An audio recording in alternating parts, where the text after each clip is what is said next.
So the last chance qualifier is about to go underway. Basically, the top 2 drivers that did not qualify for the final already have been invited to the last chance qualifier. So that features Josh, who's in pole position with a 133.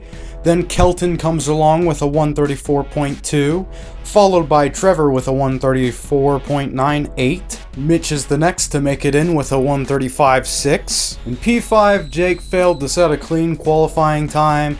Same story for P6, which is Barrett. And the winner of this race will go on to the final. Josh lines up on pole sporting some shiny black paint. He cuts the beam and the race is underway. Kelton moves onto the desired racing line, outside, inside, outside. Looks to the inside to maybe have a go at Josh. No, he doesn't fancy it, but Josh goes round! Josh is off! And Jake's also spun. He's been collected by Mitch. Those two are now at the bottom. Josh's incident was his own fault. No contact there, but it looks like Mitch may have tagged the back of Jake and put him into a small spin. And by small, I mean he's now in 6th place.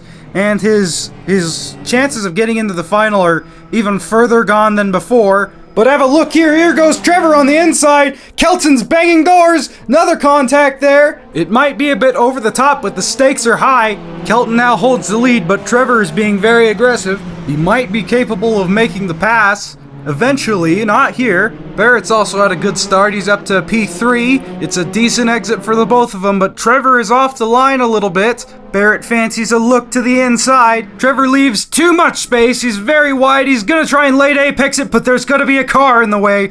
Barrett's up to P2. But shenanigans in turn 1, let's have another look at that. We can't see the whole thing, but as soon as he comes into frame, Mitch is pushing the back of Jake. It's turn 1, it's probably not intentional, but yeah, that's Mitch's fault. We return to the action, and look at how close Barrett is to the back of Kelton. We're not going to see him move into the penultimate corner, but that gap is less than 1/10 of a second. We'll have to see whether or not that's just a crummy lap from Kelton, or if Barrett has this much pace compared to him. He's done well to defend so far.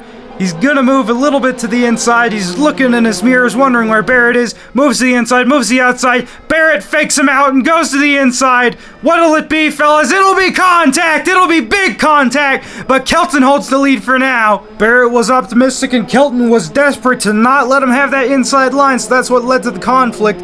I would say that Kelton turned in, but there's a very close moment there. Some cones have been killed. Kelton is not giving him any sort of space whatsoever. Barrett's gonna go deep, but it might be too deep. You don't want to go that far out. Kelton makes a little bit of a gap, but Barrett slingshots out of that corner, down the inside and past Kelton. It's very aggressive defending from Kelton, but there's not much you can do with that big of a speed difference. Except for maybe fight back in the next corner. Late on the brakes, down the inside. Not contact this time, but it's a good move. They're equal coming out of the 4th corner. Literally equal, side by side, no difference in speed. Barrett's gonna have the inside though. He'll probably get it this corner, but Kelton really wants it. He floors it around the outside, but it's not gonna be enough space. You can go side by side through there, but that wasn't the ideal line.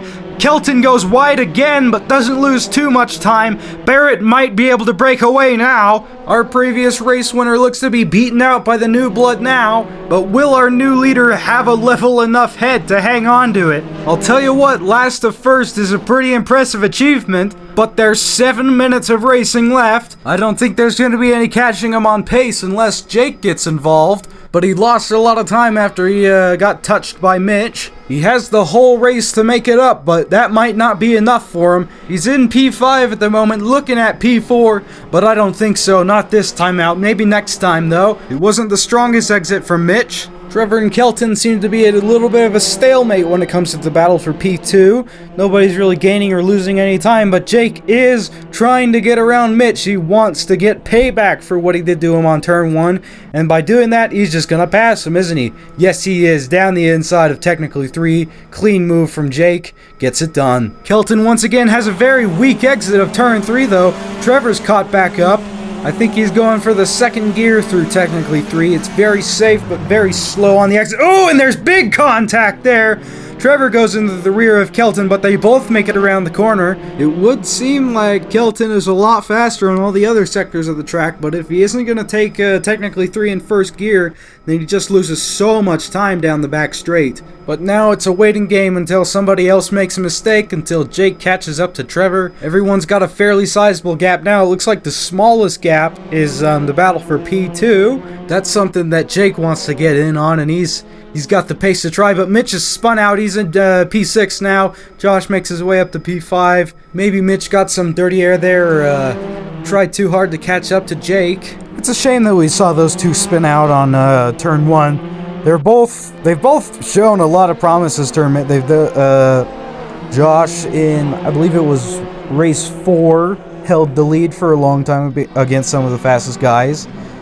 Jake is among some of the few to get into the 129s, and there might be a move for P3 coming from Jake. Not quite in this one, but perhaps going into turn 2, or maybe technically 3. Definitely into technically 3. Jake has a front wheel ahead now. Yes, he's done it before technically 3. He's done it through turn 2. Technically 3 coming up. Trevor doesn't fancy fighting back at the moment. He's going to let Jake take P3. Kelton might not be so yielding. We'll be able to find out pretty soon, most likely, because just like his last race, Jake is by far the fastest guy on the track, and he's cutting down gaps like wheat to a sickle. Trevor has been optimistic through braking zones. He might not quite be done with them, but I think now he is.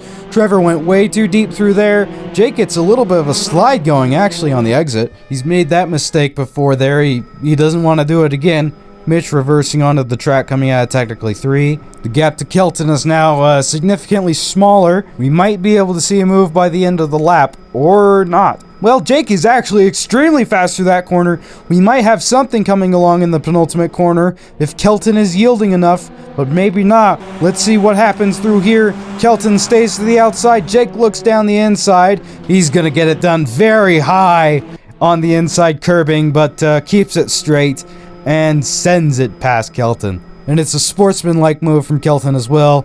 He knows that he doesn't have a chance against Barrett anymore, but he knows Jake might. He lets him through without any fighting. And now it's a game of cat and mouse when it comes to Jake and Barrett. Jake has to keep the pressure on him. He has to keep cutting down the gap. Kelton spun a little bit in turn 1. I wouldn't say spun, I'd say gone off and lost a lot of time, but that's P4 for Kelton now. But yes, Jake, what he has to do is he just has to keep setting really fast laps, but he can't allow himself to make any more mistakes. He has to shrink that gap fast enough to where if Barrett looks at the top of the screen and he sees the gap fading away that fast, and he feels he has to push harder, you have to force him into a mistake even if you aren't even in range of him. But the drivers can see the same gaps that we can, so Barrett knows how far behind Jake is, and he knows how fast he's closing. The question is, Jake has under 3 minutes to do it. Is he closing fast enough? Barrett seems to be a lot faster than Devin was, so that gap won't be going as fast. Kelton makes another mistake and Josh slips past. But since Barrett has more pace than Devin did, Jake might not have enough time to shrink the gap. Barrett might be in the clear if he can keep it on the track, and if he can start setting consistent lap times, even if he's a second slower a lap than Jake, that might just be enough to keep him out of trouble. But that's not to say that the gap isn't shrinking. It is going rapidly. It's under 3 seconds now. He's on a run. Jake is determined to not let this be his first time that he won't be participating in a final. He certainly won't let himself be thwarted by a newcomer, and he certainly won't let somebody else's mistake take him out of it. Jake's got 2 laps, but we're not quite sure if that gap is shrinking fast enough. Barrett might be in the clear. It's still sitting at 3 seconds. Kelton and Josh are still fighting it out for P4. It would be quite optimistic to say that they have a chance of making it into the final, but nothing's going to keep them from racing. Might as well get the most fun that you can out of your last race. It'll just be a little bit more experience for next time. Checking the gap again with Jake and Barrett. I'm not sure that Jake has enough pace at the moment to make that stick. He'll get close, but I don't know if it'll be close enough to even think about making a move. It's still a 2-second gap. He's certainly running out of time. He has to figure something out. Barrett is in view now. We've got a yellow for Josh, and he has spun in turn 4. Kelton makes his way back into 4th place. Tough couple of races for Josh. did so well in race 4, but unfortunately it just won't be enough. But I think Barrett, if he doesn't make a mistake on this next lap, is going to be moving on to the final. He has enough pace to keep ahead of Jake. He's not faster than Jake, but it's going to be big enough gap. Unless Barrett gets it a little bit wrong or makes a big mistake, I don't think that is enough time for Jake to close the gap. It's the final lap now. Barrett is in first, Jake is in second, and only first place is going to be moving on to the final. Trevor keeps his grip on third. Kelton moves on to fourth after Josh spins into fifth, and Mitch has had an unlucky second half in the race. He's down in the sixth. I believe the fastest lap is just being held by Jake.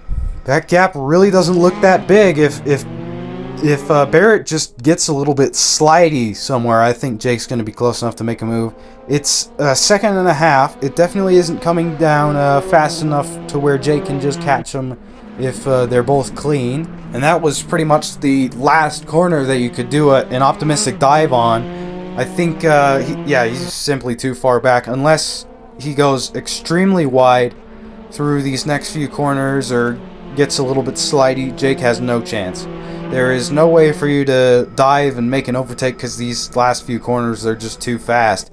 I think it is going to be Barrett on his first ever tournament, making it out of the last chance qualifier and moving on to the final. There's just 2 corners to go for him now, the penultimate and the final corner, both very fast. Jake was too far back to do anything. If he hadn't been spun on lap 1, maybe he could have, but it's going to be the newcomer Barrett.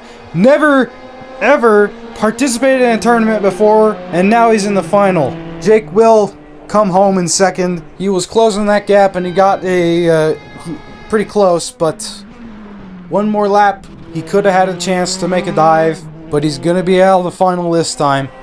Trevor impresses quite a lot and comes home in third place. That was actually quite a solid drive from him. And then the other 3, Kelton, Josh, and Mitch, they just had their heavy share of spins, of mistakes. But Barrett moves on. Jake gets fastest lap. It's not going to be worth anything. And next is the final. I have a pretty good feeling that it's going to be a close battle for the win in the final as well. But we'll find out here very soon. So be sure to tune into it. You can find it pretty easy through this channel's playlist.